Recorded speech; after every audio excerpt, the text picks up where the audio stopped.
فطرت تو کچھ یوں بھی ہے انسان کی، بارش ختم ہو جائے تو چھتری بوجھ لگنے لگتی ہے۔ پیسہ زندگی کی کمزوریوں میں سے ایک ہے، ایک بار مٹھی میں بند کر لیا جائے تو چھوڑنے کا دل نہیں کرتا۔ سچی خوشی چاہیے تو کسی کے چہرے پر ہنسی بکھیر کر تو دیکھو۔ اپنے بارے میں کسی پیر سے پوچھو، نہ کسی فقیر سے، بس تھوڑی دیر آنکھیں بند کرو اور اپنے ضمیر سے پوچھو۔ تمہیں ہمیشہ یہ بات یاد رکھنی چاہیے کہ نہ تم اپنے آپ کو گلے لگا سکتے ہو اور نہ ہی اپنے کندھے پر ہاتھ رکھ کر رو سکتے ہو۔ تمہیں اپنا دکھ اور سکھ بانٹنے کے لیے ہمیشہ دوسروں کی ضرورت ہوتی ہے۔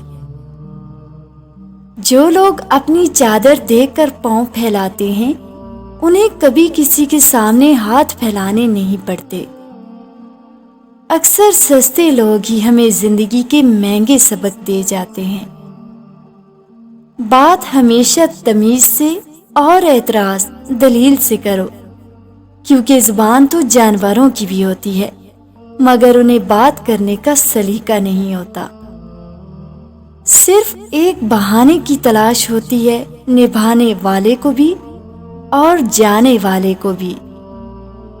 زندگی کی اصل خوبصورتی یہ نہیں کہ آپ کتنے خوش ہیں، اصل خوبصورتی تو یہ ہے کہ لوگ آپ سے کتنا خوش ہیں، کیونکہ اپنی خوشی کے لیے تو سبھی جیتے ہیں۔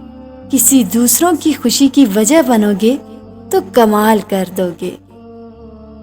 کبھی بھی کسی کی مجبوریوں پر مت ہنسیے، کیونکہ مجبوریاں کوئی خرید کر نہیں لاتا۔ ڈریے وقت کی مار سے، کیونکہ برا وقت کبھی بتا کر نہیں آتا۔ انسان کی فطرت ہی کچھ ایسی ہے کہ جب اس کی ضرورت بدل جاتی ہے تو اس کا آپ سے بات کرنے کا انداز بھی بدل جاتا ہے۔ ہمیشہ یاد رکھنا کہ لوگ چائے کی طرح ہوتے ہیں، جنہیں جب تک کھولتے ہوئے پانی میں نہ ڈالا جائے ان کے اصل رنگ کا پتہ نہیں چلتا۔